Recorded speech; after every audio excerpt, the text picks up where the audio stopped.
us know when. Um, Sheila Hi, wants. everyone. Hope you're doing well today. So today we have two very special guests with us. They are the co-founders of one of my favorite companies, Edge of the World. I've known Dana and Alia for around a year and a half, 2 years now. They've been making a bunch of games, and the current one that they are working on is called Halima. They'll be talking about it a bit. They'll be talking about how they run their studio. They've been in games for a while as well.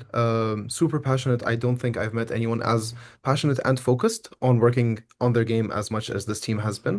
So I'm very, very excited for them to share their own experiences working on their games, how they divide the work between each other, and whatever questions you guys may have, please feel free to ask them at the end of the session.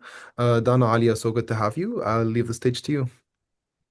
Amazing. You so Thank much, Ashraf. you so much, Ashraf. We really appreciate it. يعطيكم ألف عافية. Assalamu alaikum, everybody. We are so happy to be here and have the opportunity to share a little bit more about our studio, our journey, a little bit on our story and the game that we're building. By way of introduction, my name is Dana. I'm one of the co-founders at Edge of the World Studios. I work a lot on the creative direction and some of the game design for the project that we're building. Yeah, and I'm Alia. I'm the other co-founder, and I serve as primarily an executive producer, but also as a CTO when the tech team needs some advice, I suppose. Yeah. Yeah, to say it lightly. Yeah. So today really isn't a kind of lecture or panel. It's we're doing something a bit different. Instead of kind of presenting slides for an hour, we wanted to have this kind of conversation that we wish we could have listened to when we first started building our studio. Because when you're starting out, everyone tells you how to pitch, how to fundraise, maybe the technical side of how to build some of the games. But what very few people talk about, honestly, might be kind of the stuff you don't know that you don't know.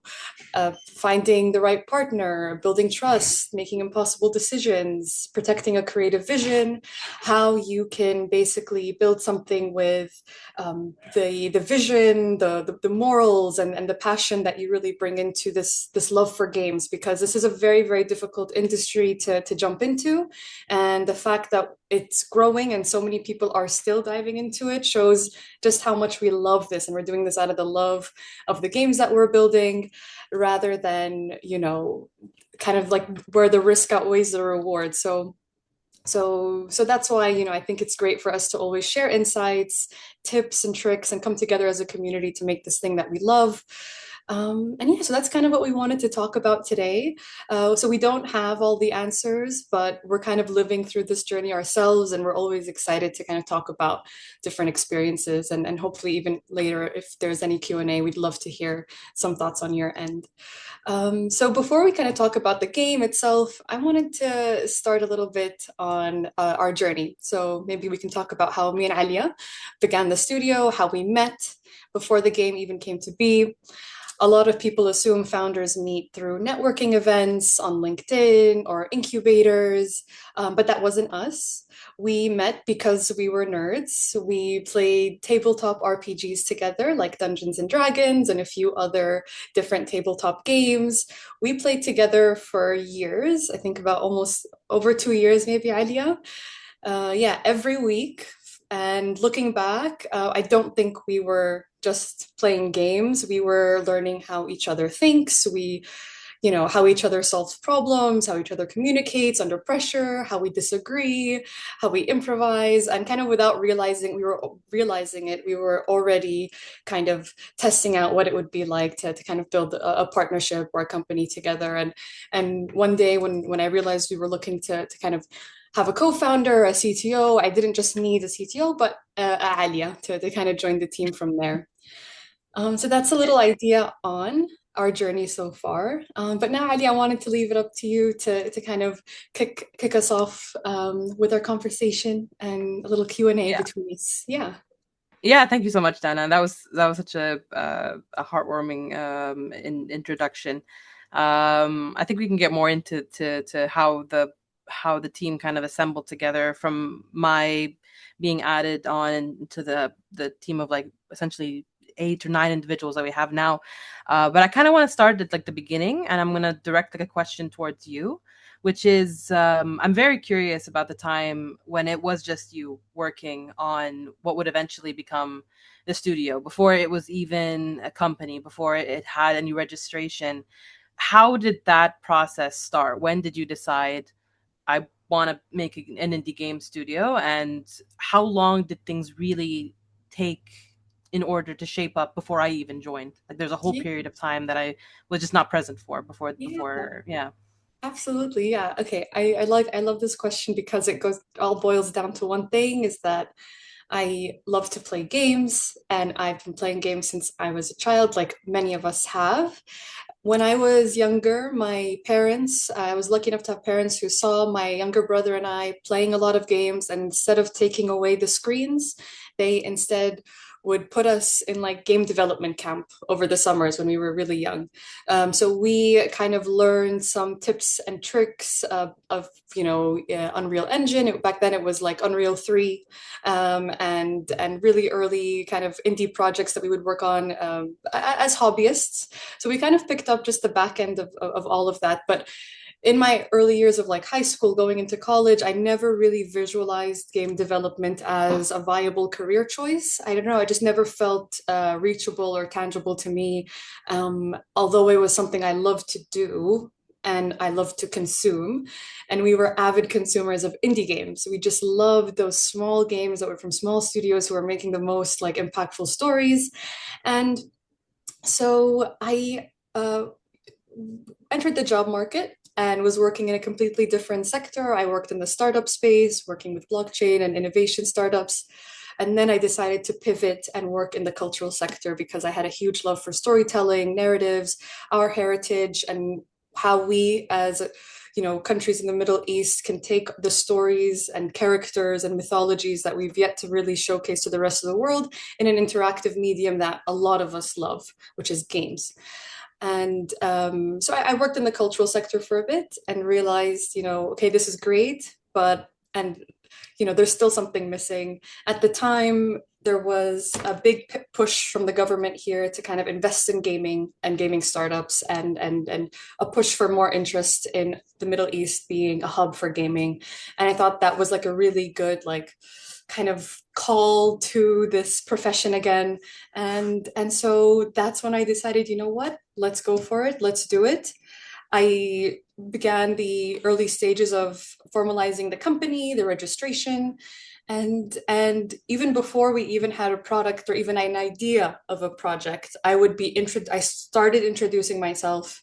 Hi, I'm Danna. I'm a game developer. Hi, I'm Danna. I have a game studio. Hi, I'm Danna. I have even before any of it really materialized, it's kind of like that putting it out there mentality, like manifesting it into being. And slowly, things snowballed once I was able to like map out the plan for everything. Yeah.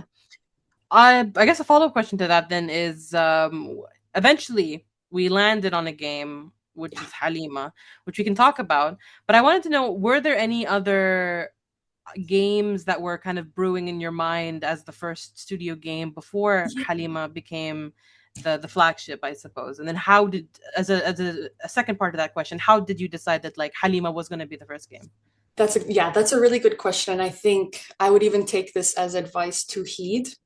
Hmm. Not saying that what we did was wrong, but or like not always the most recommended first step, but um, when it was just me starting off the studio, my vision was to start off making really small indie games. Whether I had a big team or not, whether I had a partner or not, let's start working on some small games. Let's get them out there. Let's build a repertoire, a portfolio, and I just started that off really, initially, like, simply. Horror games were what I was going for because Ali were huge fans of horror games. And then I got connected with someone, and this person became one of our partners who works with us on Halima. Because I was telling everyone that I had a game studio, people started networking with me and introducing me to people that they know that were interested in games. So I got introduced to an artist and a filmmaker that is a contemporary mixed media artist who works with stop motion and claymation film. Abdel Muhsin Al Ben Ali, who's a partner with us on this project, he had a film called The Dreamer Dreams, which was exhibited in like film festivals, art exhibitions, and museums. And the film itself plays like a video game. And he always wanted to turn it into a game. Someone connected us, and we both saw such great synergy, potential, and a vision for this project. And I kind of said, you know what?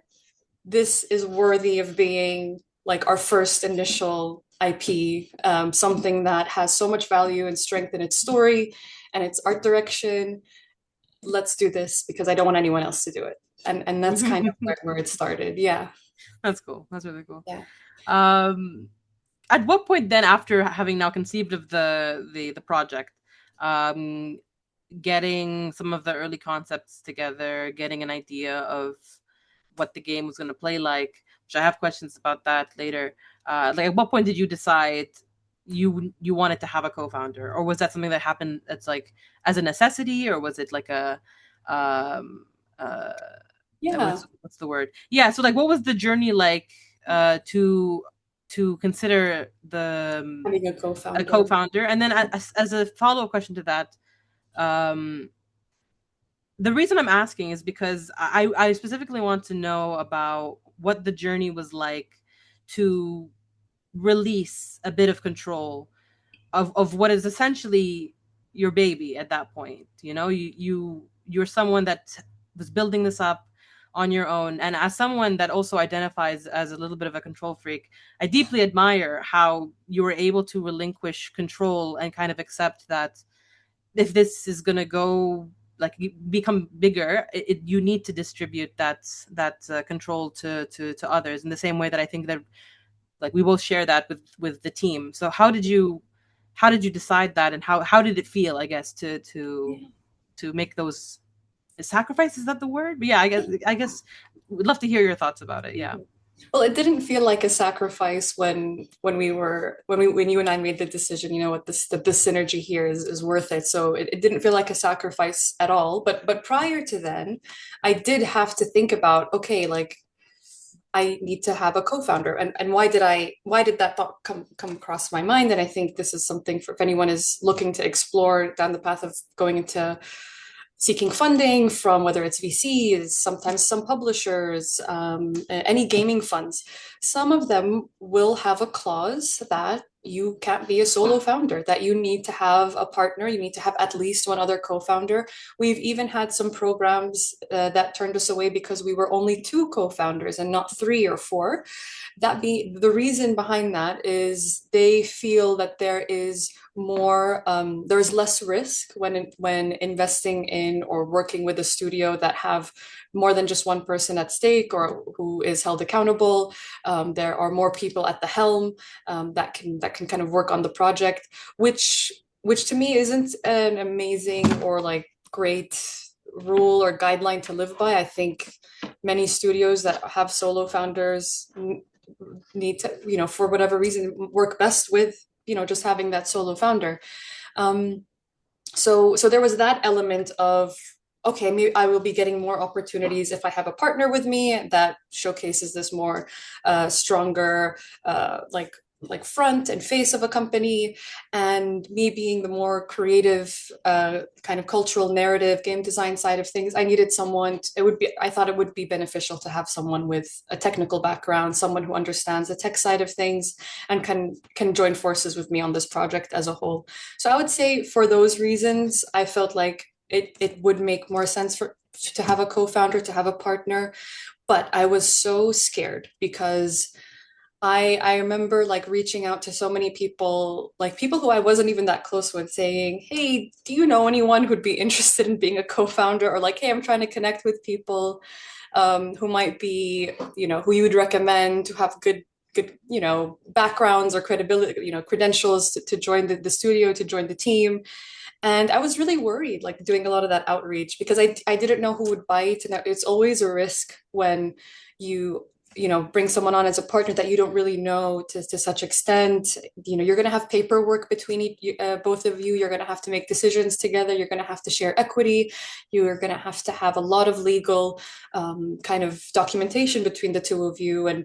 And so you wanted someone that you could trust and have good, clear, healthy communication with a really good, clear delineation of decision making and all that stuff. And so I was worried that I might not meet the person who would, I would feel comfortable doing all of that with. And one day I was like, who do I know who works in tech? And Aalya, with your background working in AI, as an engineer and senior consultant, I was like, maybe, and someone who I play games with. We've been playing Dungeons and Dragons and tabletop RPGs for a while.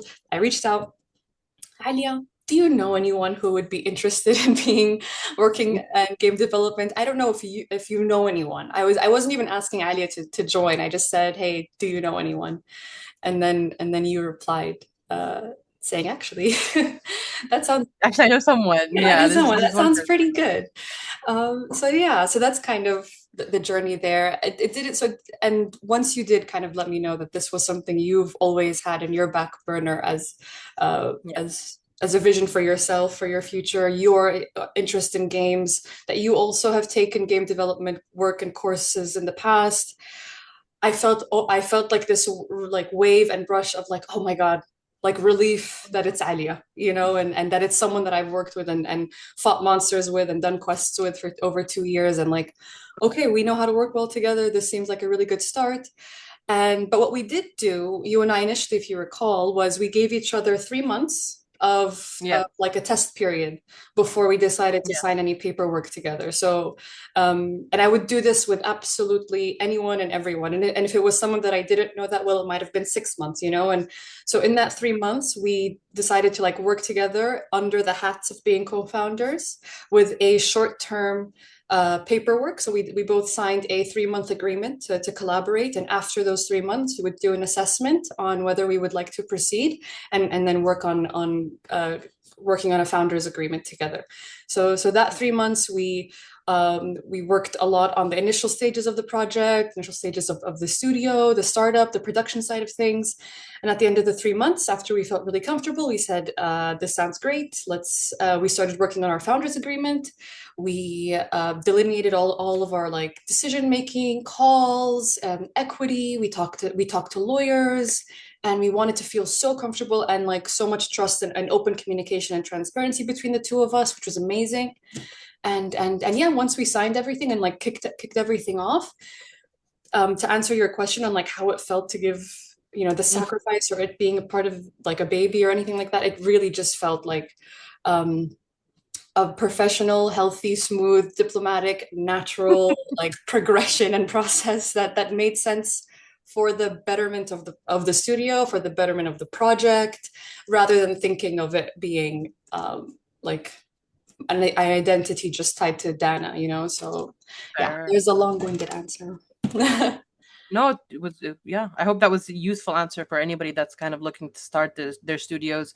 Like these are real stories of like real individuals that start from nothing essentially, or not really knowing what they don't know, and then having a journey and then accumulating all of this knowledge. So that was also really beneficial for me to hear, as we're always working on the game. There's no time sometimes to talk about these things, and it's always important to communicate, I guess, with your team. And so yeah, these are stories I think worth sharing from like budding industries in game development here in the Middle East in general, because it's fairly new, I would say, for most of us, like across the region.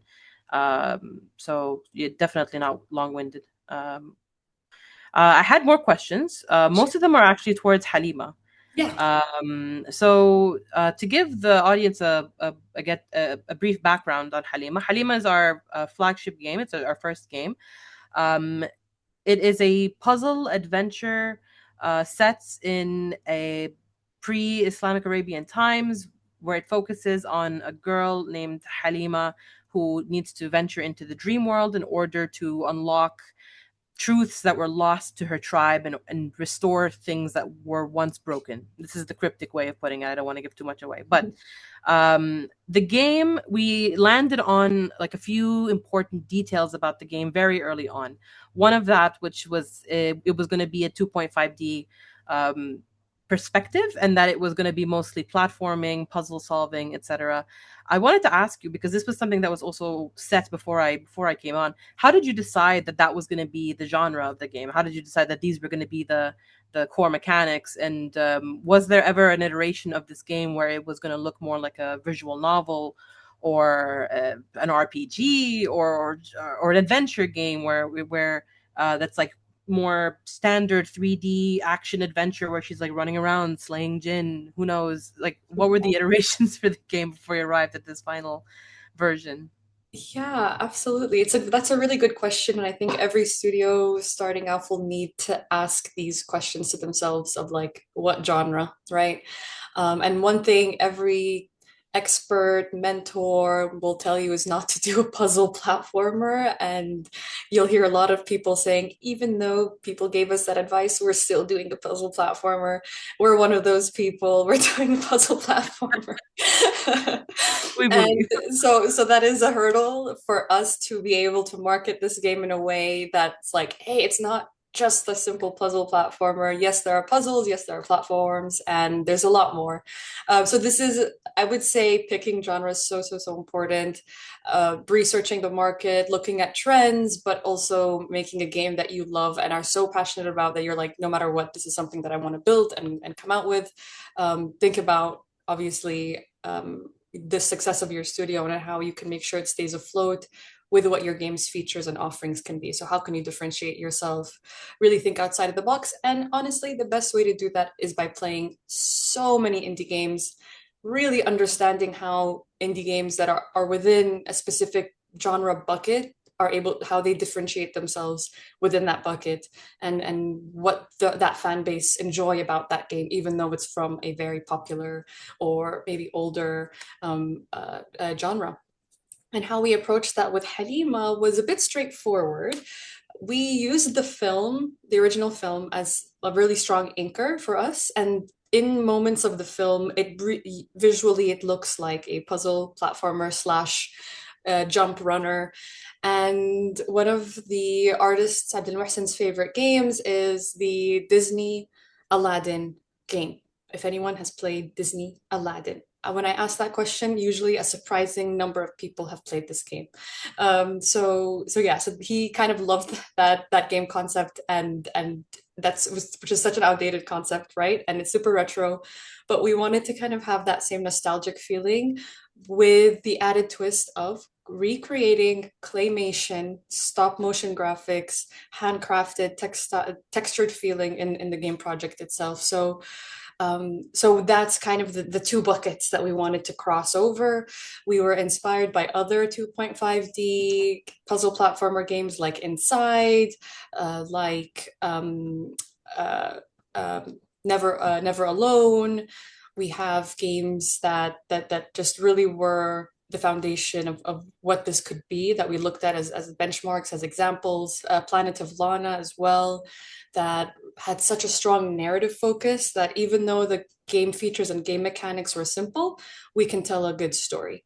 And that was another thing, game mechanics. So we also wanted something achievable when it comes to game mechanics. And that's another reason why we picked the genre that we picked. We were starting off with a small team. We wanted the art to stand out the most, and we wanted the kind of key elements of the project to really be its art direction, its narrative design, the storytelling, the characters themselves, and the puzzles and what they tell you, and the puzzles being kind of like this focal point of feeling. So that's kind of how we picked the genre, and yeah. Okay. Another important aspect about the game isn't the mechanics alone. I'd say that I think the defining feature of Halima was the claymation, or is the claymation art style, both in the film and in the game. And the decision to maintain that medium, I guess, between the between the adaptation and the source material. Why? What was the reason that we wanted to maintain that clay handcrafted look? Was it to honor the previous the source material? Because we could have gone like a different way with it. We could have gone maybe like 2D. We could have gone hand drawn. We could have gone just straight normal 3D. We had even a 3D model, a 3D prototype that a lot of people were very happy with aesthetically. They were like, "This is good. Don't change anything." And we were like, "No, this is not reflective of like the claymation that's going to come in later." So I guess to narrow down my question after very Yeah. long-winded context, why claymation, given especially that it's such a strange medium to work with within games that it could pose risks for an indie studio and in their first game? Yeah. Yeah, I would say we wanted to take that risk. We looked at so many ways to translate the original film into a game medium. We looked at even 3D scanning because we still had the clay models. We looked at 3D scanning them and putting them in.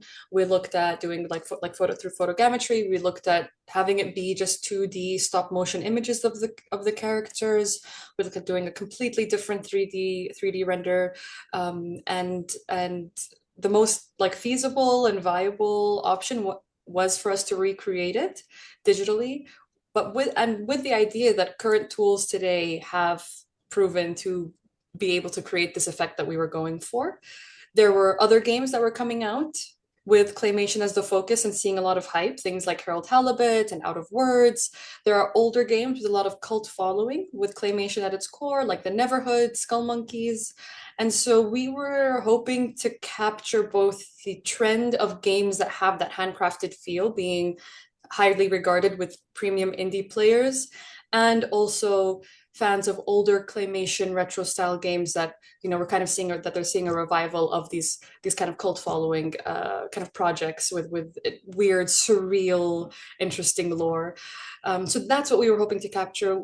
Yes, it was like a risk to do, and our art team who like tirelessly worked on the look and feel of Halima, I hope see the risk as being fruitful, because the outcome so far has been so positive, and has we're really happy with how it looks, and we're excited to continue to kind of build it out. So yeah.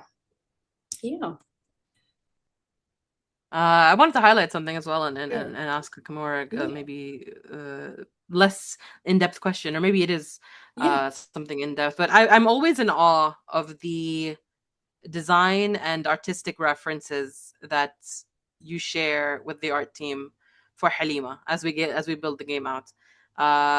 Sometimes I find myself combing through the documentation for a certain level, and I see the reference that you add, and I'm like, this is crazy. Where did she get this? Where do we find? And so, so I wanted to ask, where were there any specific, I guess, art pieces, as you come from a Yeah. background of like working in art in museums and stuff, were there any specific art pieces or references that you drew from to inspire Yeah. the aesthetic of Yeah. Halima?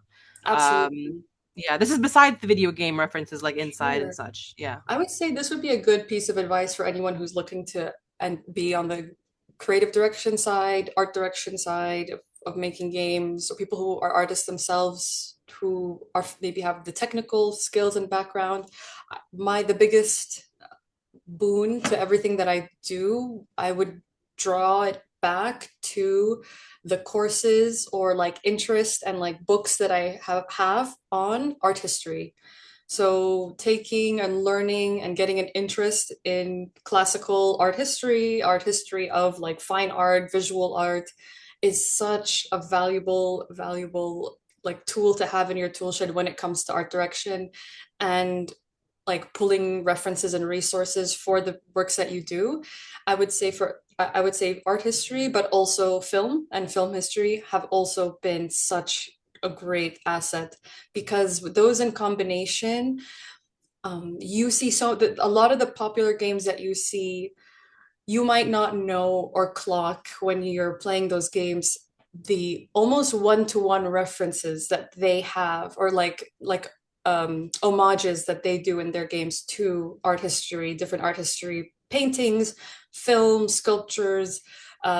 you name it. So for me, being able, like, just having an opportunity to take maybe a short art history course or history of film, consuming more films, going to more museums and art exhibitions, the inspiration that you will have for the games that you're going to make are going to just grow exponentially, and it'll just feed into everything that you do. So that's genuinely where I source everything. Is like I was lucky enough to have to absorb all of this information. I got a head start on that by like being a nerd of those things early.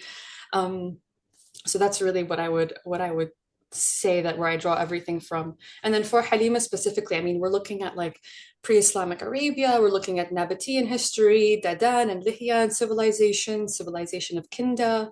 We're looking at also different mythologies just from the region as a whole, because our region was a nomadic, traveling Bedouin culture. So there was kind of the presence of other people's mythologies within the Central Arabian desert. So we do feature a few other things. We're not being so strict in how we're interpreting things, nor are we doing a one-to-one cultural reference. We don't want to be a tourism game. We want something that is so globally accessible that anyone around the world will be able to see the project Halima and not say, oh, this is a game that only people from Saudi Arabia or people who speak Arabic will understand. But instead, they would have the impression of like, oh, this is a fantasy game, but I've never heard of this story before. Let me give it a try, because I love fantasy games, rather than there being a barrier to understanding what this game is going to be about. So we're not really like feeding or spoon feeding culture or tourism down people's throat with this project. We're keeping it hopefully easy to digest. Yeah, making it Yeah, something familiar. absolutely. Mm-hmm. Absolutely. Yeah. Yeah, I guess one final question that I have is it's been a long journey for us both, um and likely a longer one still.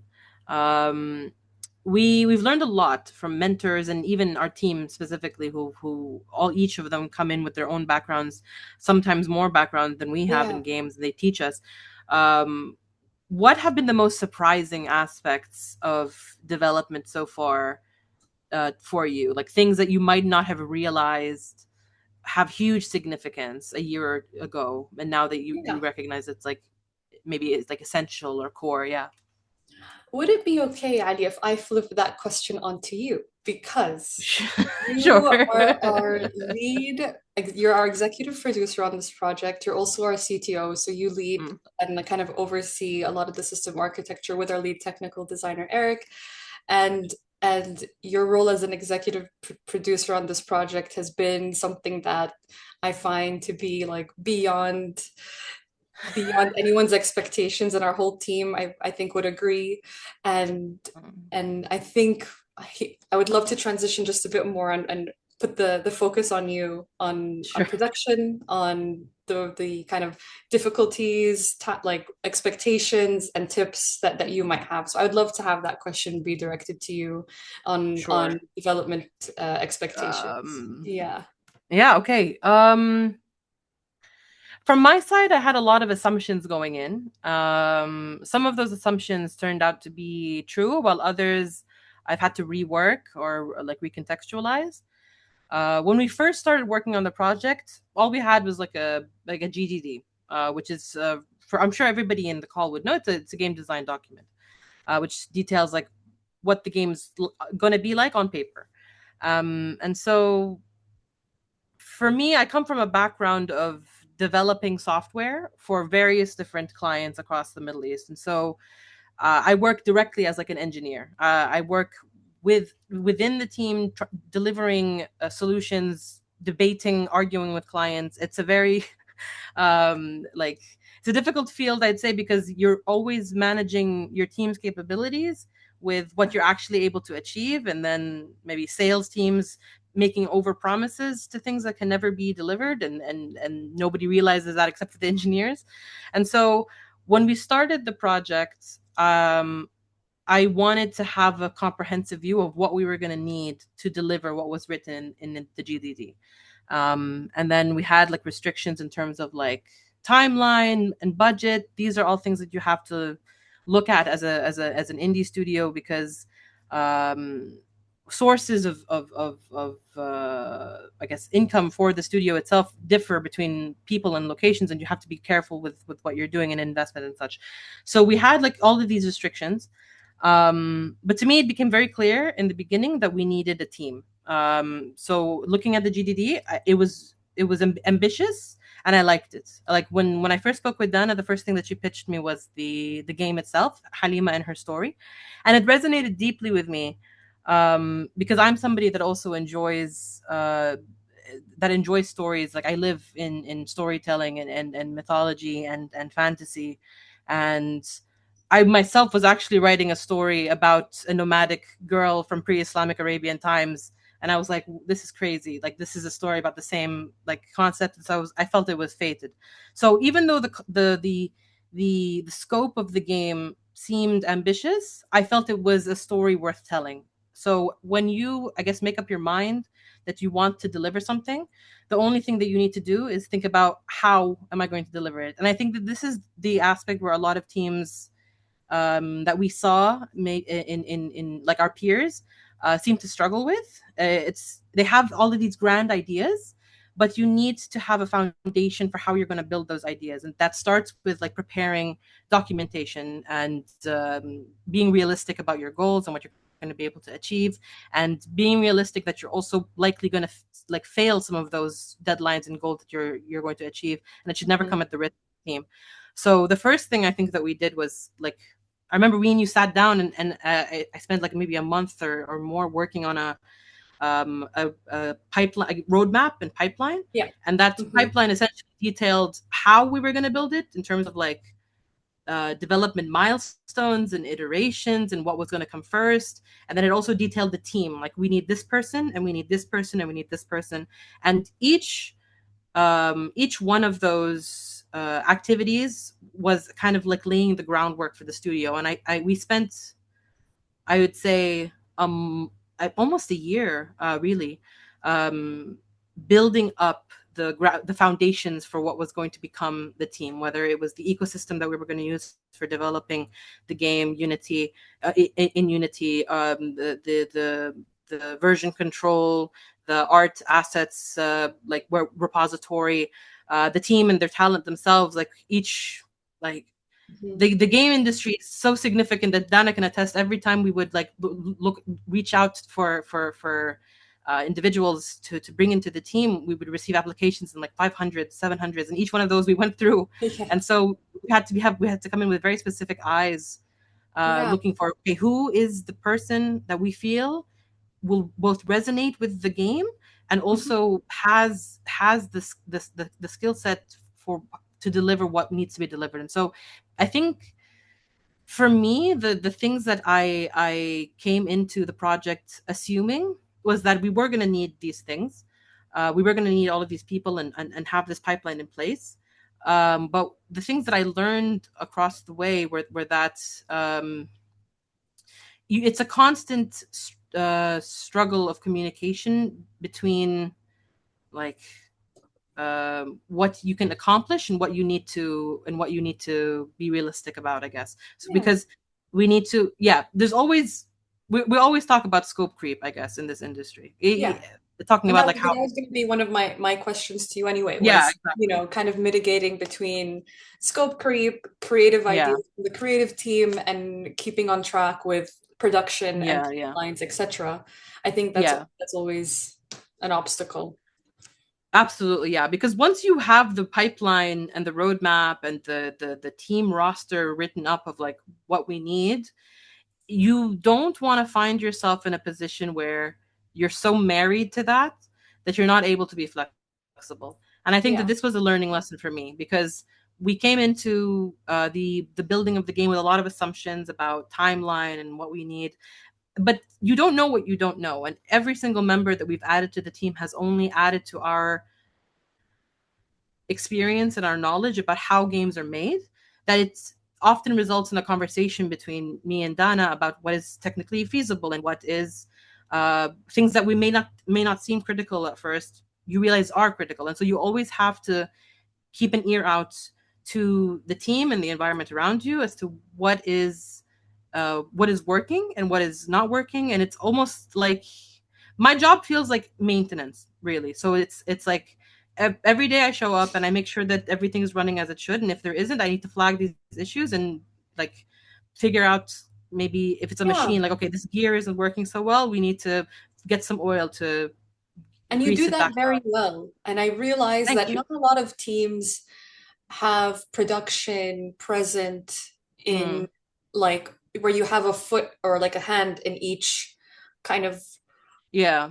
department, making sure that what's being built is monitored and stays on track. I'm wondering if you could give us just a rundown of what a well-oiled studio production looks like to you and how you This maintain. is from Yeah, if mm, you were to give this in like simple terms, if you were to give advice to a young studio who's looking to have a sure. really great producer, um, and even from the details of like what tools we use and our like software like ecosystem, like we Sure, use sure. Notion and Discord.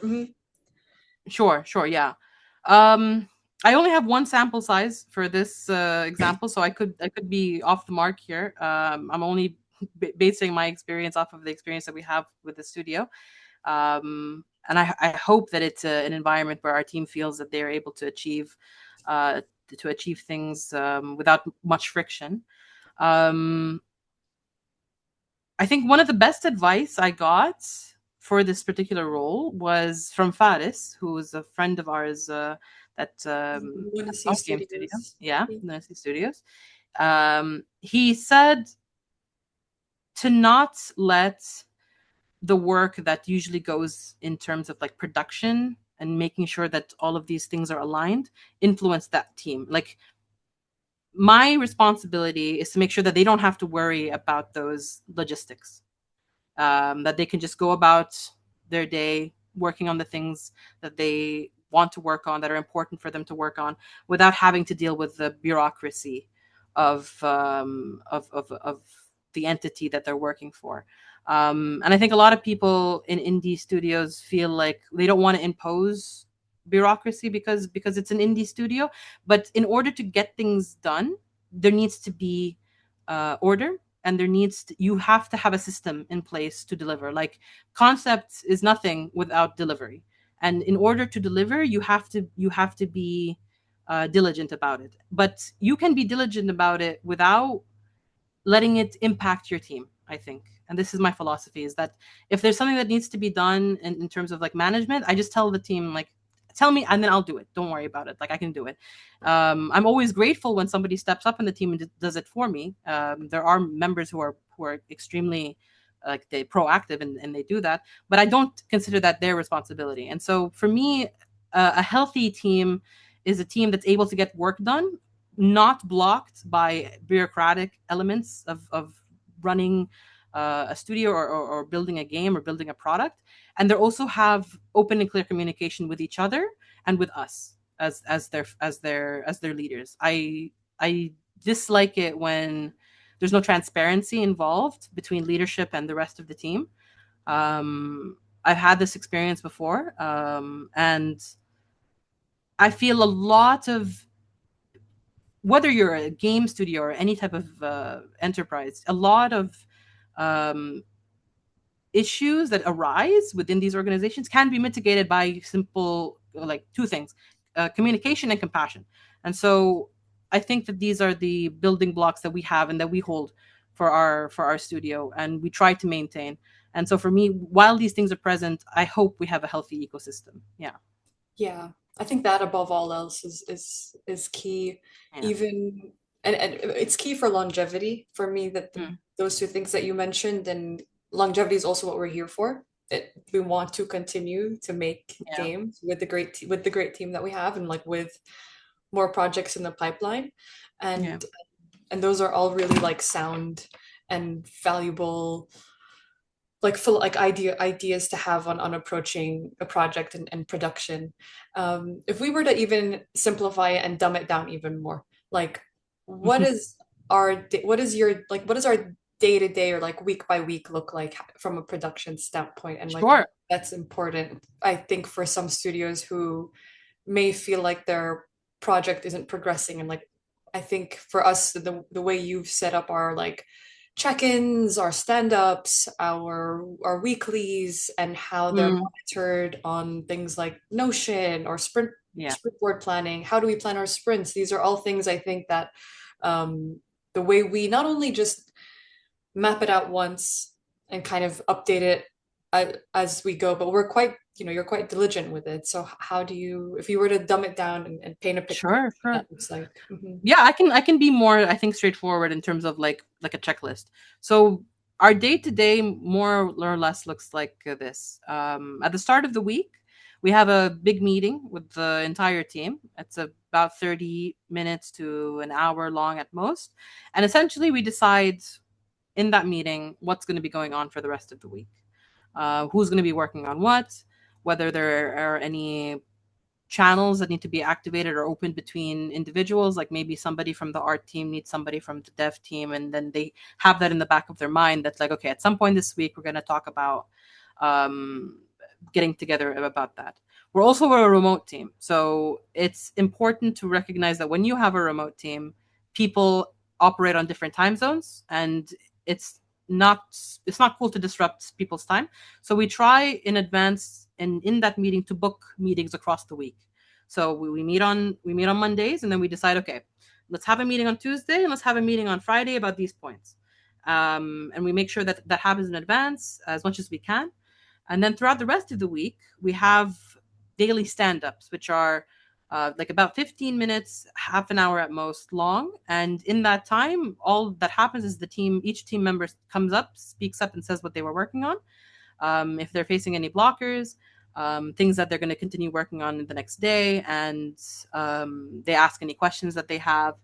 I think we have a sense of structure, but we try not to be too strict about that structure. So we have a Notion board, which is like a Kanban. We have a Kanban board for those that know sprint planning. We have a Kanban board where we assign our activities. I loosely assign due dates on those things for my sake, less than the teams. The due dates on those are usually end of that particular week, but it's me keeping track of what I'm anticipating should be worked on this week, and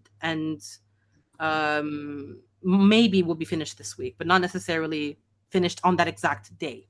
But I try to manage this Kanban board without having the team worry about it too much. It's just for my sake of tracking.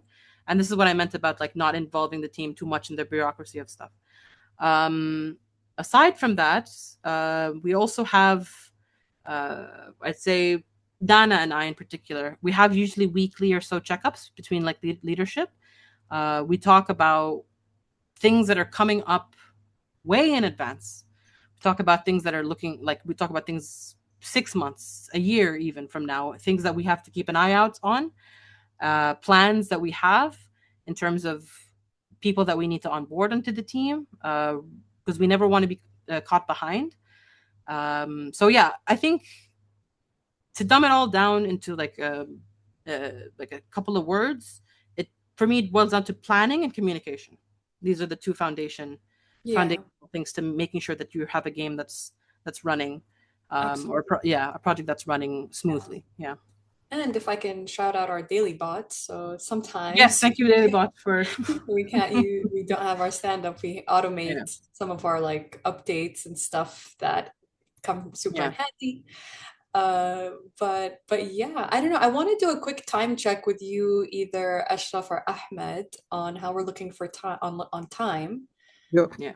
So far so good صراحة. No, we usually book the session for an hour and a half. Okay. So Okay. depends on how y'all are feeling. We do Yeah, have a few questions as well in the chat. sure. It's up to you. Feel free. Yeah. Sure. Um, Yeah. cool. طيب. So I'll start with a few questions. But do you guys have any other things that you want to add as well? I think I think we're good. on our end, yeah, I think we covered a lot of Yeah. stuff. I'd be happy to probably clarify more post questions. Yeah. Cool, cool, cool. Awesome. Yeah. طيب. All right. So I'm going to start with a few questions and then Ahmed's going to take over. Mm. Uh, so the first question is by Demx's Demo. I don't know. I'm not sure what your name is. I'm sorry. The question is the GDD something that kept getting updated through development, or is it fully clear from the beginning? Sure. For you, how was it? Did you change a lot of ideas and deleted them, et cetera, et cetera?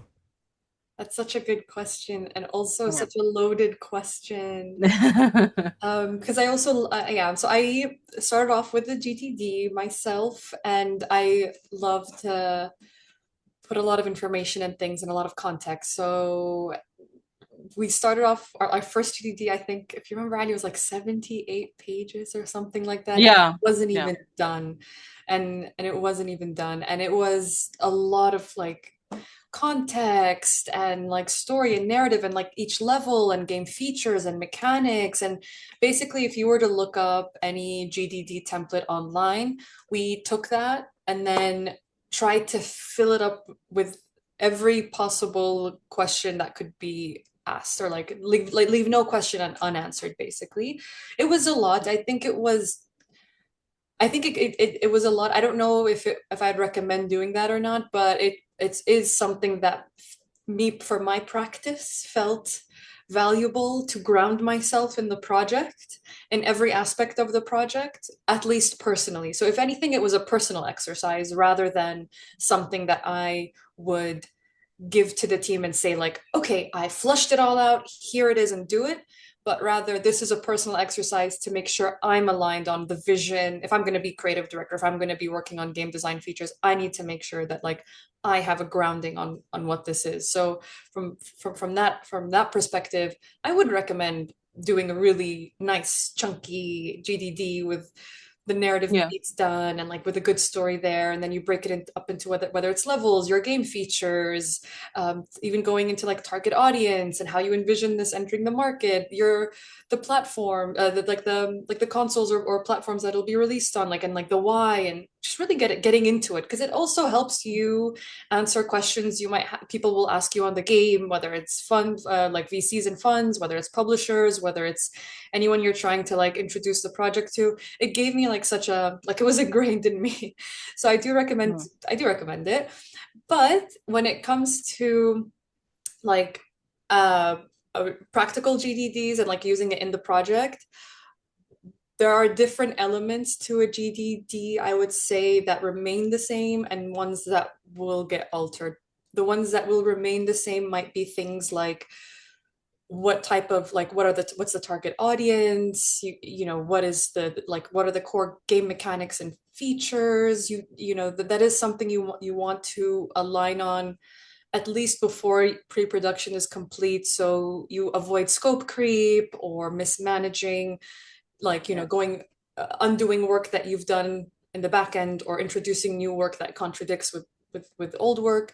So things like game features, and then other like strategic elements of the games, like the market, target audience, if I meant to mention that, Mm. and then the things that would change possibly when it comes to the GDD will be things tied a bit closer to design, and it depends on what type of game you're building. If design, narrative, puzzles, or that, if those features are heavily present, once you're building the game, something that you need to do quickly and often is like build and test and iterate quickly.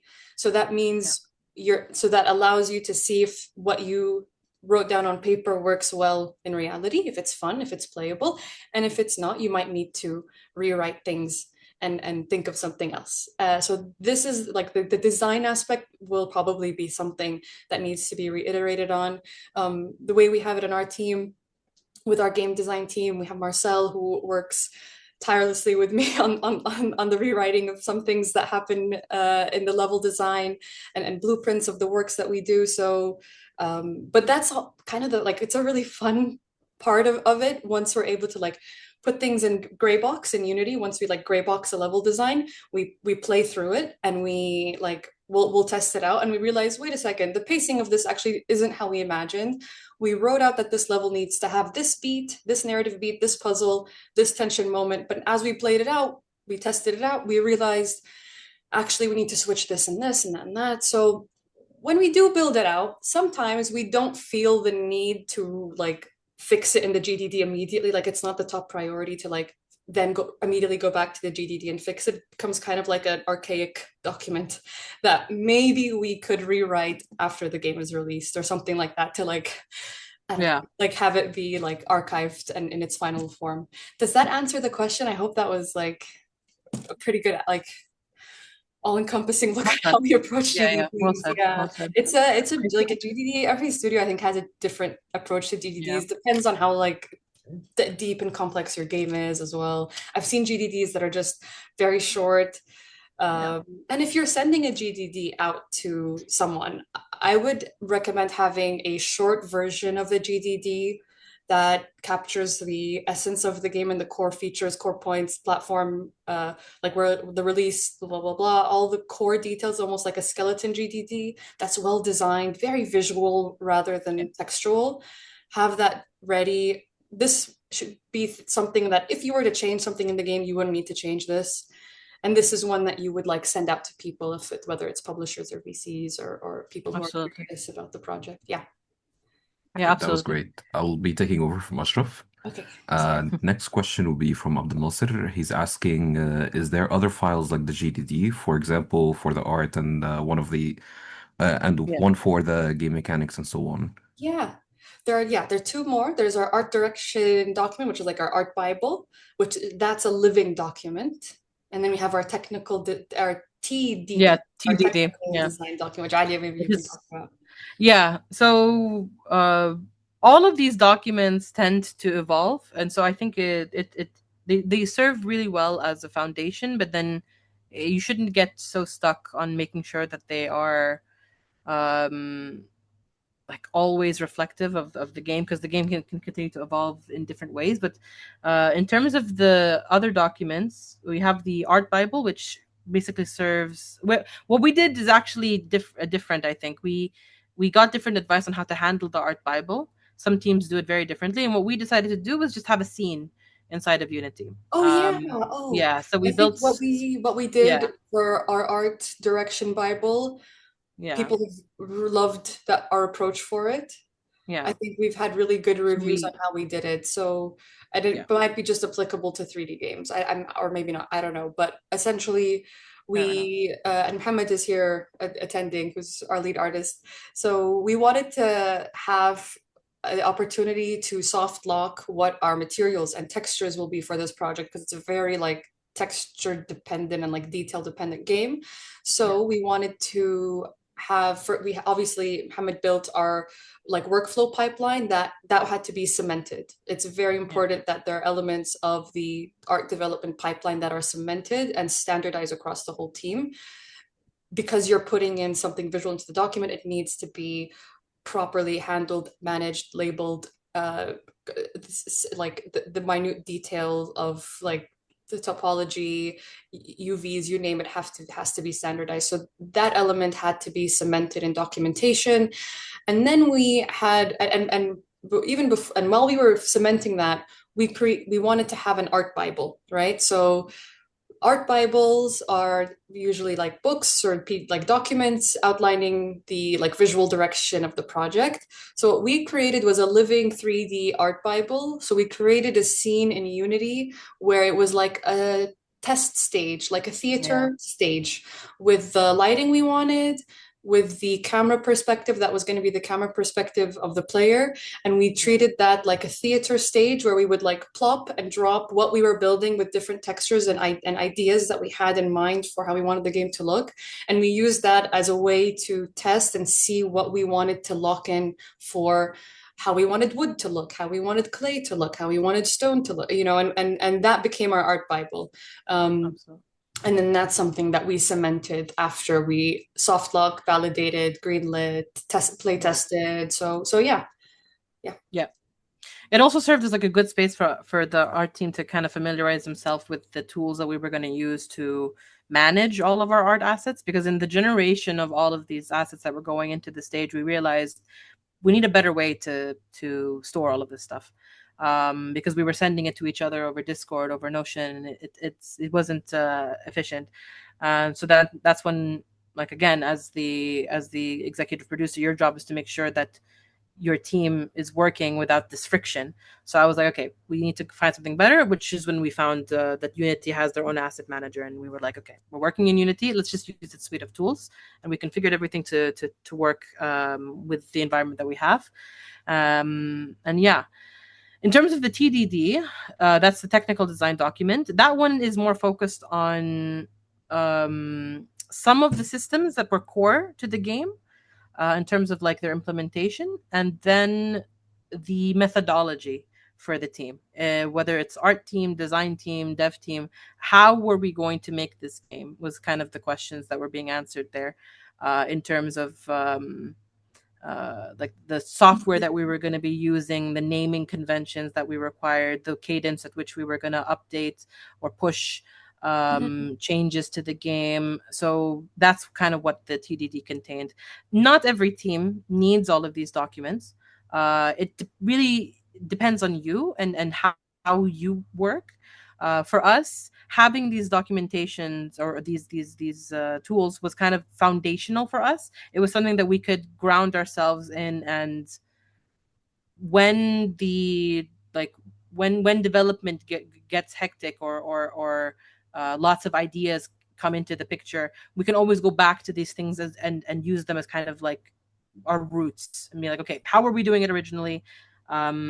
And it's also, these are also documents that are shared across the team, so everybody has access to them, and we all have a shared understanding of how we're building something together. And I think that's the more important part as well. So the art team knows how the dev team are making their updates, and vice versa. The dev team knows how the art team is naming their assets and etc. Yeah. So that was the focus of that Naming document. conventions are really important. Yeah, for sure. That was a great answer. Next question will be from Milu. They're asking, it's a long question, so I'm going to try to like go through it quickly. It's a narrative question. They're asking about how did you like approach the setting or the narrative setting of the game, because a lot of the games are set in the Middle East, kind of don't resonate or connect with the international audience, and some games are absolutely loved. So how did you go on about like approaching the setting, it being in the Middle East and international audience and so on? Yeah, that's such a good question, I think, and such an important like mental anchor for us to always go back to when we're building out the project, because we do not want to make a game that's only digestible to a Middle Eastern audience. So we try to always ensure that we're not creating anything that feels like a tourism package, come visit, or make it anything other than a fantasy or mythology game that you might experience from any other culture. We looked at other game examples from other countries that were able to find that really good balance of cultural inspiration without like, shoving, that country's vibe, in your face. So games like Raji, even games like Black Myth Wukong, that's a mythology game inspired by, Chinese East Asian mythologies. Games like what else? Venba. There's a cooking Indian game that was about it was about culture and stuff like that, but it felt very digestible to everyone in the sense that it almost invited you to experience something that you could resonate with. We had other game references like Would I you say love to God of War? reference. What was that? God of War? God of War is a great one. God of War, I think God of War is pantheon of mythologies, right? Hmm. And it's like so scary to compare yourself to God of War, but it's in that same bucket of trying to bring in cultures in a digestible way. We didn't want to have Arabic names everywhere, so a lot of the Arabic and Mina games that we've seen have so many like English transliterated Arabic words. We wanted to keep that out of the project in any heavy way. So you're never going to see like Al Shaky, Al Amun, Al Madri Wushu, like we're not gonna have a lot of those. Halima, we wanted the name to be, it's based off of the name of the girl in the original film, The Dreamer Dreams, and because her name was easy to digest to English speakers, international speakers, we kept that. But the NPCs, for example, we have an antagonist in the game who's based off of a real jinn from mythology, and inspired also by like uh, Mesopotamian folklore and mythology, all with really Yeah. long names. But how we, Jathum. Yeah. yeah, Jathum, كذا, we have made, so the name of the antagonist is the nightmare or the nightmare jinn. We're not giving them these really dark, these really difficult to understand names. It's like drip feeding a little bit of just culture through small little bits of references.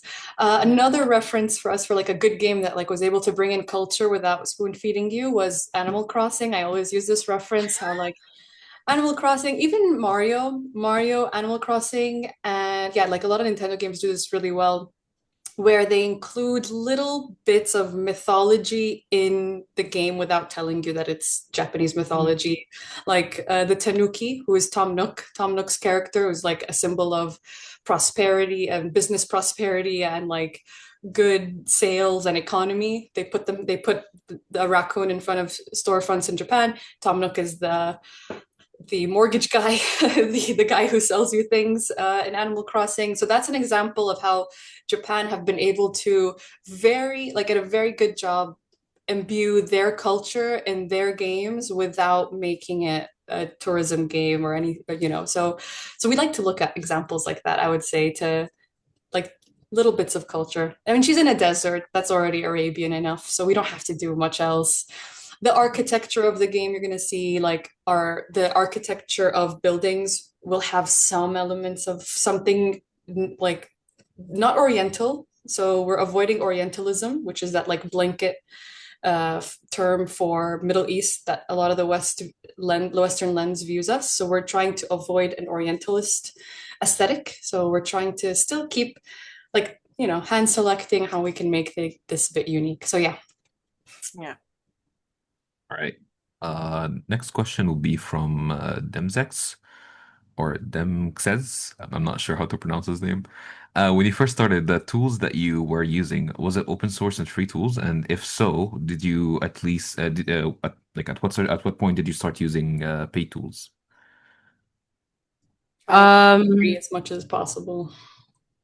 yeah, so we're mostly using Unity, and thankfully Unity kind of changed its policy this year, so that's it used to have like, so Unity Cloud and Unity DevOps used to have a system where you needed to pay per seat for the developers that were added to the project of a game, and then they changed it midway through the year where it's now free.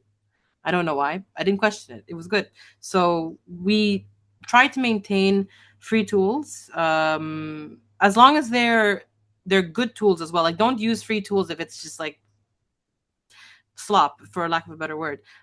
Use quality tools, but make sure that you're using tools that support what you're actually trying to build. Sometimes I think I come to Dana a lot with like questions of like, do we need this? Do we need this? And sometimes you realize like we're an indie game. We're not we're not triple A studio. We don't need to invest in all of these and tools. Our audience isn't expecting that as well. So I think work within your means is the best advice we can give here. Yeah. Okay. Another son from Abdel Nasser. How do you balance between giving the team creative freedom to add their touch and feel to the game without drifting from the game idea and the GDT? Yeah, for sure. That's a good question. The team are all so skilled in their mediums and in their departments and in their like areas of focus. And we always have, and I always iterate to the team that this is a project that we are co-creating. And the touches of creativity that go into the designs that they create when they're in like draft mode before they get greenlit, those are the important things for me to make, like it's important for me that they are included and part of the project as a whole, because I also know that my team know better than me when it comes to how something might behave or how something might kind of work from a back end perspective, or when it comes to player experience, how maybe pacing would feel a lot better if we approach it from this angle instead. Every kind of meeting where I might possibly give direction, whether it's creative, like whether it's art design, or yeah, art or design direction, it always ends with taking in team perspective on how, whether they feel like this is something that they like. It's important that even if I am to be giving the brief on what we're building, I think there's always room for us to have a discussion on like whether this is something we like. We always end, I think, all of our meetings with asking, does this sound good to everyone? Does anyone have any other thoughts? Does anyone feel like this is an issue, or that this might not work well? When it comes to art, if I come in with a brief that is just very unclear or might be mismatched, I sometimes come in with a brief that has a lot of different, maybe contrasting visuals included, that when I give it to the art team, they might come back to me with something that's was completely out of what we had in mind, but we kind of talk it through, and some of the stuff that they created might have even be better than what we envisioned, so we try to make like some blend or some version of it. That always comes to play. So my job isn't really to like veto a lot of things. Not even I think Alia's job is to veto crazy ideas Yeah, that come from I can me. touch on that as well after. Yeah. Yeah. But the idea is to, at least my job is to make sure that we're anchored within the creative direction of the project. And as long as we're anchored with like the core visual pillars, the core design pillars, the core cultural references, because yes, I know we said we're not trying to be a tourism game, but we do want to make sure we are paying good homage to what we are including. So as long as we kind of remain within those features, having open discussions on creative collaboration and stuff is always welcome. Yeah. Yeah. Yeah. I think you have to approach it from like a place of trust, in terms of like understanding that the person that's recommending something is coming at it with like the like a what's the, in good faith, Yeah. and It's that always, they, always in good faith. yeah, and that they have valuable insight to give. And if you find yourself on the opposite end where you're vetoing an idea, and this is a place where I find myself, I think, more often than the rest of the team, because as a producer, your responsibility is to make sure that like creative ambitions can be scaled down to something deliverable. And so more often than not, you find yourself being the person that's like, I don't know if we can do that, like it's out of scope, and you hate being that person. But also, when you say those things, you have to explain why you're saying that. You can't just say like, I don't like that, and then just end it there. And this goes not just from like the producer's perspective, but also from the designer's perspective. You have to explain why do you think that this isn't a good fit. And then likewise, you should be prepared to change your mind if somebody responds and retorts to you and gives you a good answers to why something can and should exist. For example, would tell Dana, like, I don't think that we can do this section of a level because XYZ. And Yeah. I don't just leave it there. I wait for her response, and she gives her response, and she says, I think we can because ABC.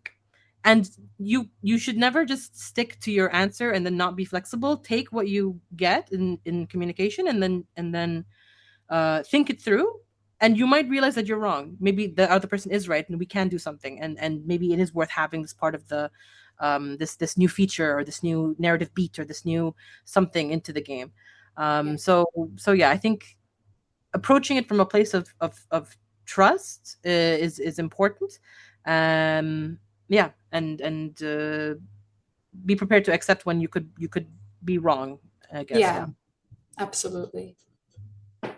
That was great. But actually, Dana, you mentioned some like gameplay design pillars and art pillars. Would you like to like elaborate what are those if someone doesn't know what they are?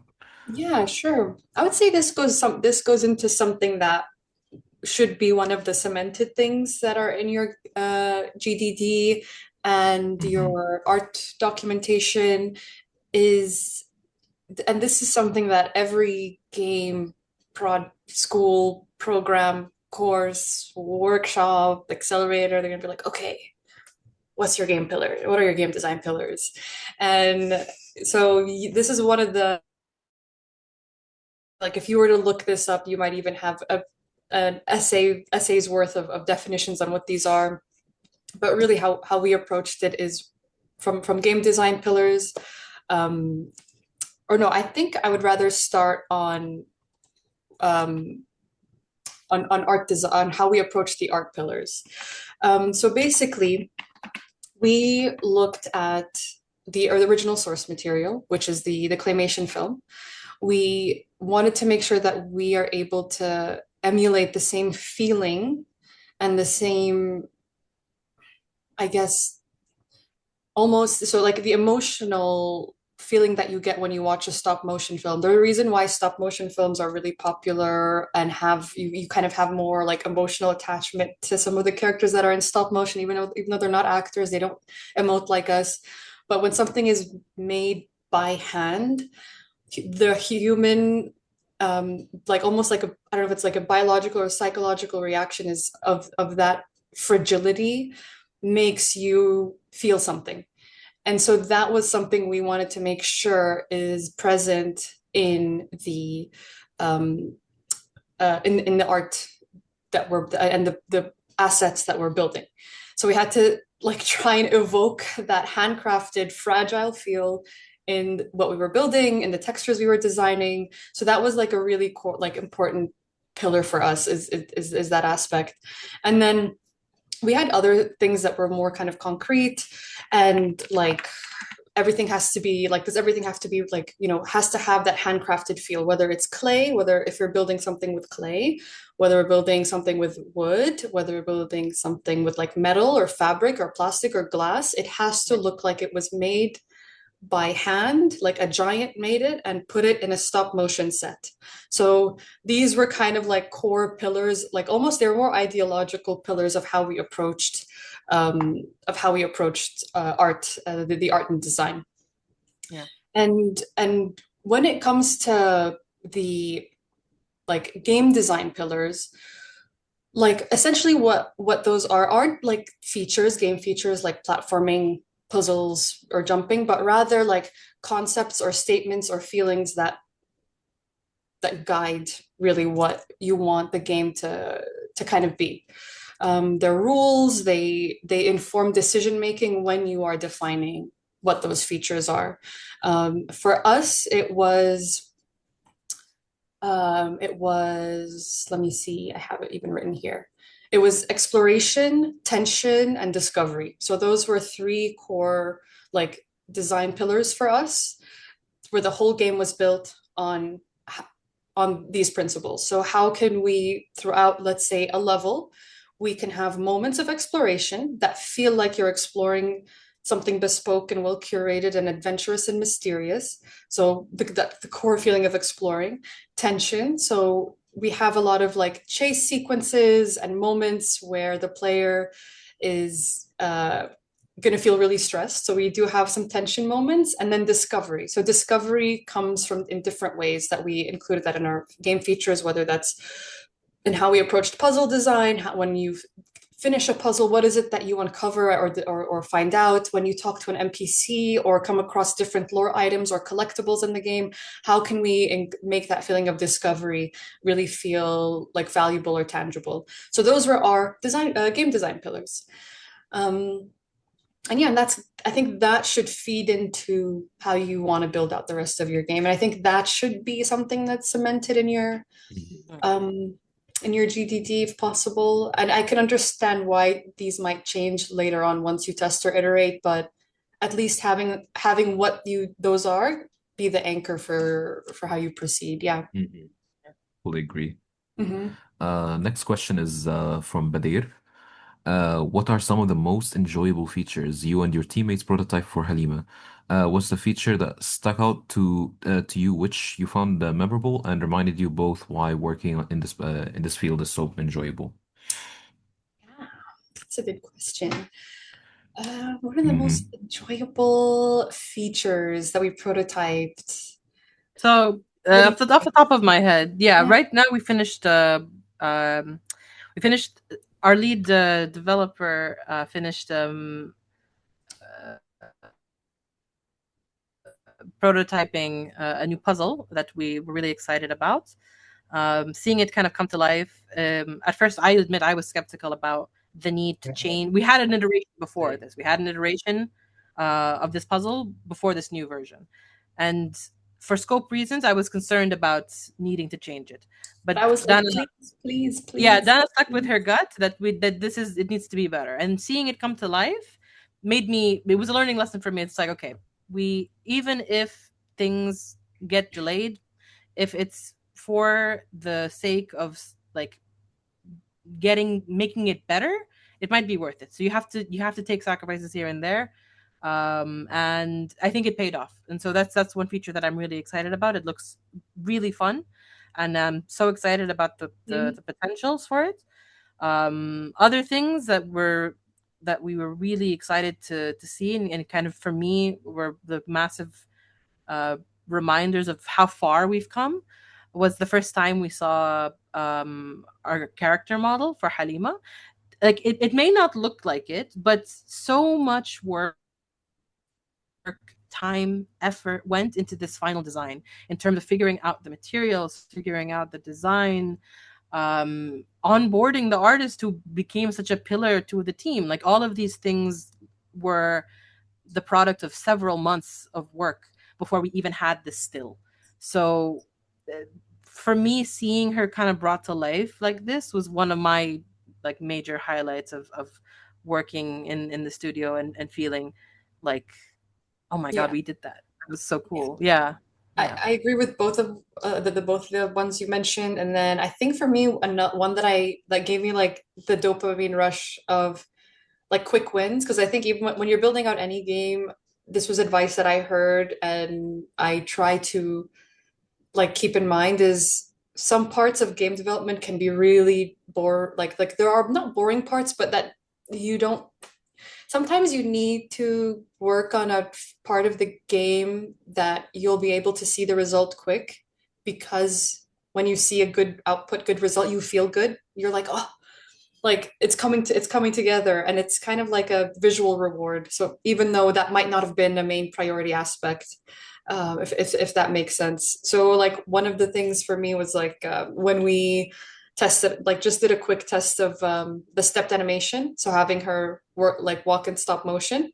So even though we hadn't done any of our like curated animations for the game yet, we decided to like just put in a stepped animation, and like so she like started moving like she was in stop motion. I'm like, oh, that feels amazing. Like, oh my God, this is gonna look so good. And like it was like a quick dopamine thing. So you kind of want to find those aspects of when you're making a game feature. You're like, okay, maybe it might not be what we need to do the second, but it'll be quick and it'll give us a nice reward or a nice feeling. I don't know. Does that make sense?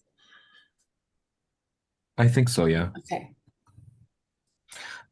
Next question, and I think it should be the last for today because also Awesome. the time and stuff. Okay. From Ahmed Al Wakil, this is a bit of a general question, but it happens in game projects quite a lot. How do you deal with unpassionate slash lazy coworkers? Like, for example, someone who doesn't put enough work because they do not believe in a project, or they allocate more time to other things and completely neglect the project. And one way to get and like what's like one way to get them to actually put an effort and pressure them into working with us? Yeah, I would say that we never really had that issue, because I think we all started from a point of, this Yeah. is what you're going to be walking into. This is the project and the team that we're all signing up to be a part of. So we had that be the first step to anything. And then every person who joined the team were people that we like interviewed, people that we may have done tests with first, whether it's like an art test or like a development test or like a design test. So that like, so we didn't have that, we never had the issue of like someone ended up being on our team, whether it's from like an early, I can imagine, like I do know studios, game studios who kind of had a team that was formed really early on before you were able to really understand each other's levels of commitment or dedication. So I do understand that that can happen sometimes.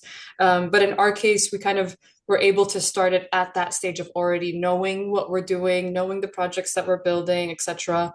And then something I would recommend if you're bringing anyone onto your team, whether it's a co-founder, whether it's a senior, mid, or junior, you want to have a probationary period whenever someone joins at anything and anything you do, having like a 3-month probationary period. This is even standard practice in other industries, organizations, is during that 3-month period, it's like a window for both that team member who joined to prove themselves that this is, that they're a good candidate for this job, but also for them to test the waters and see if this is a team they want to stick with. They might, join the project and realize this isn't something that they want to do, and it's within those 3 months that the leave can be a very short kind of like duration to kind of give notice and say, you know what, hey, this was great, thank you, but this isn't for me, or there's no alignment or synergy here. So that probationary period, I'd recommend it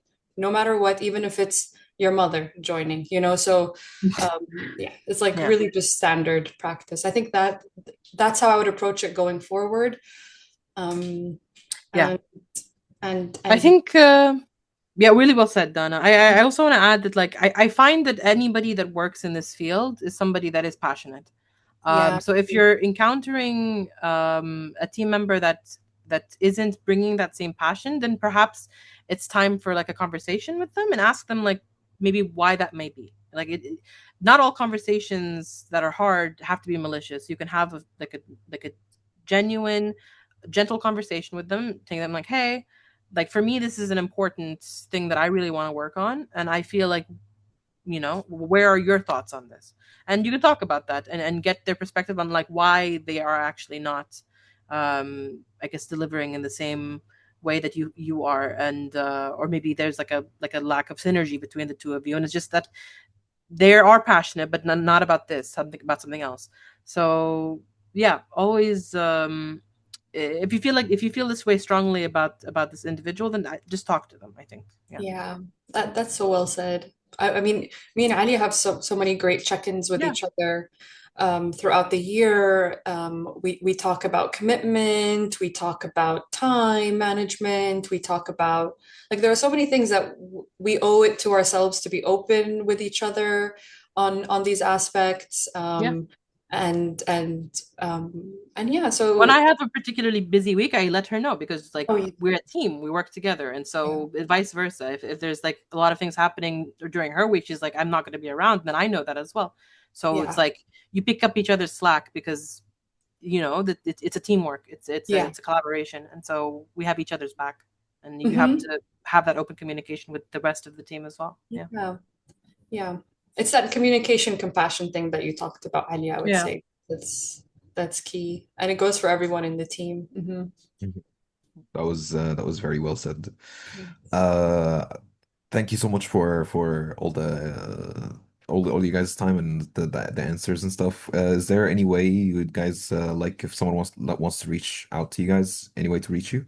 Yeah, absolutely. You can follow news on the project at the Edge of the World Studios Instagram. And we also have our website where we have an outreach kind of form there as well. You can send us any information or any questions you may have, and we'll get to you as soon as we can. I would say those are the two ways to get in contact with us. Would be Instagram, LinkedIn as well. So we also have our LinkedIn page, and yeah. What's the You'll find app our on emails Instagram there for as well. Sure. What is the username for the Instagram account? It should be at Edge of the World, EOTW.studios. But I think if you scan the QR code, it might also take you there directly, the one that's on the screen. That I think the screen share is paused. Interesting. Yeah, Let me see. it says it's paused for me. Okay, I can see it. All right. Let me unpause. Yeah. Resume. Yeah, there we go. Yeah, it's Okay. QR code on top right, right? Yeah. Mm-hmm. All right. Thank you so much for your time and any last thing you want to say? Oh, thank you guys so much for having us. This was great. I hope it was useful or it was informative or uh join like or fun at least just to join us in this conversation. It was great to be here. All right. Thank you so much. Yeah. Thank you so much. Uh, Good luck, guys. Yeah. Good luck to oh yeah, everyone. thank you. You wrote everything Yeah, in the chat. in the chat. All right. Well, for the people on that will be on like watching the VOD, it would be on the QR code as well. Mm-hmm. All right. Bye bye everybody. Thank Thank you, you. Bye bye. everybody. Thank you. Bye bye.